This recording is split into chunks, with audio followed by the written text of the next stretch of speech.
Sebelumnya saya ucapkan terima kasih atas kesempatannya Ustadz, karena jujur saya ingin bertanya tapi saya malu.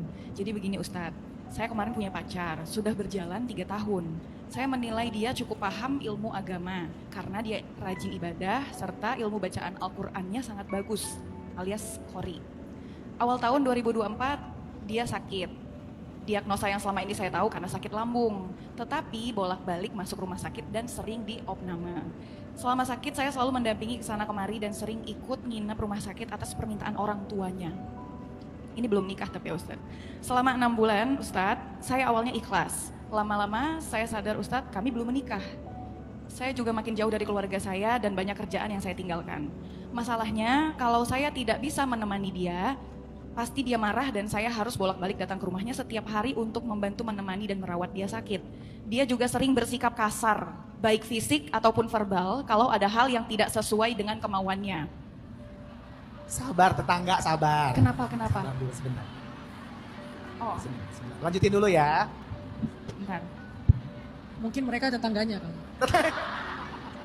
Oke. Kemudian Dia sering bersikap kasar, baik fisik ataupun verbal kalau ada hal yang tidak sesuai dengan kemauannya. Contoh saya pernah dimaki dan dimarahi karena telat ambil nasi makan siangnya.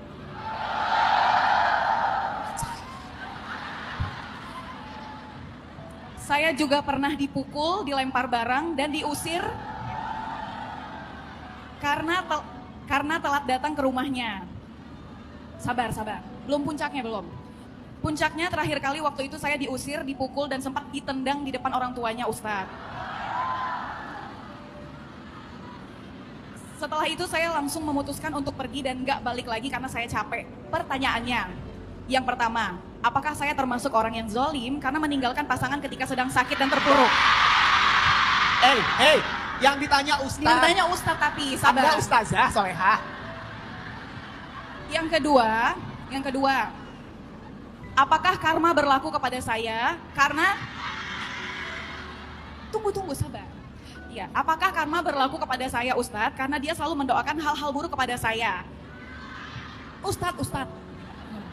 Yang ketiga, bantulah saya dengan doa ya Ustadz, semoga saya dipertemukan dengan jodoh atau calon suami yang jauh lebih baik. Amin. Yang bisa menghargai dan memberi dukungan hidup dunia dan akhirat.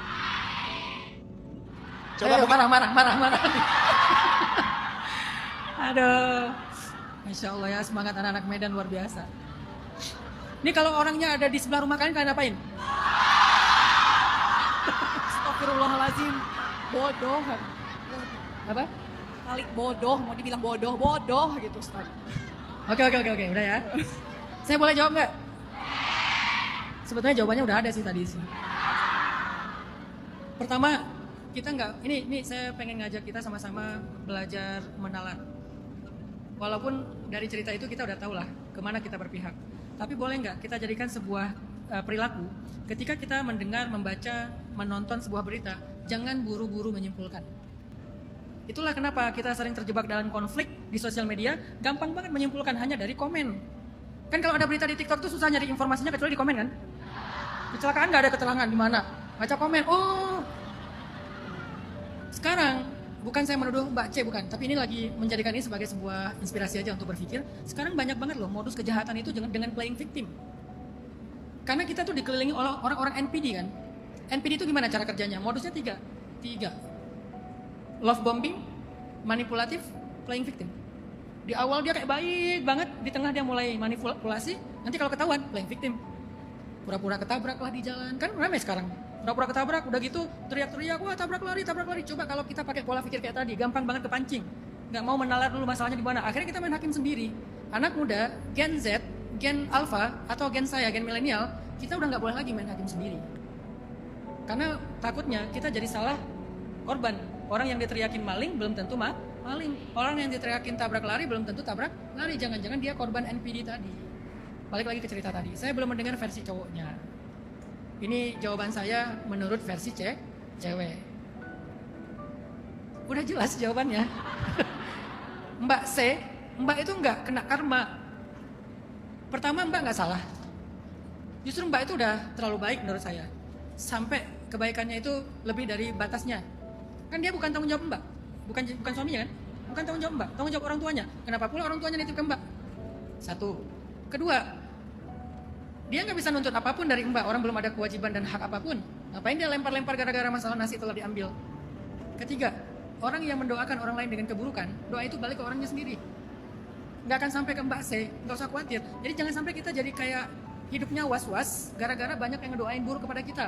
Kalau doa itu nggak pantas untuk kita, maka doa itu pasti akan balik lagi ke orangnya. Jadi tenanglah, pastikan kalau kalian itu memang nggak pantas didoain kayak gitu. Itu aja yang perlu kita pastikan. Saya nggak pantas doain kayak gini, orang saya nggak zalim. Tapi kalau kalian zalim, ittaqu da'watal mazlum. Hati-hati dengan doanya orang yang terzalimi. Nggak ada hijab dengan Allah. Masalahnya kan ini nggak zalim. Jadi kalau kita nggak zalim, kita nggak jahat, kita nggak ngambil hak orang lain, terus orangnya mendoakan kita dengan segala kehancuran, kecelakaan, kebinasaan, doa itu hanya akan balik kepada dia sendiri. Nggak akan sedikit pun mengenai kita. Jadi Mbak C, tenang aja. Insya Allah apa yang udah Mbak C lakukan itu, kalau diniatkannya karena Allah, mudah-mudahan jadi kebaikan. Yang berlebihan, semoga Allah mengampuni. Dan setelah ini Allah ganti dengan yang lebih baik insya Allah. At-tayyibin lit-tayyibat. Mbak C yang sangat care, sangat peduli, insya Allah nanti akan ketemu dengan laki-laki yang act of service. Soft spoken. Saking soft spoken kalau ngomong apa? saking soft spokennya gitu.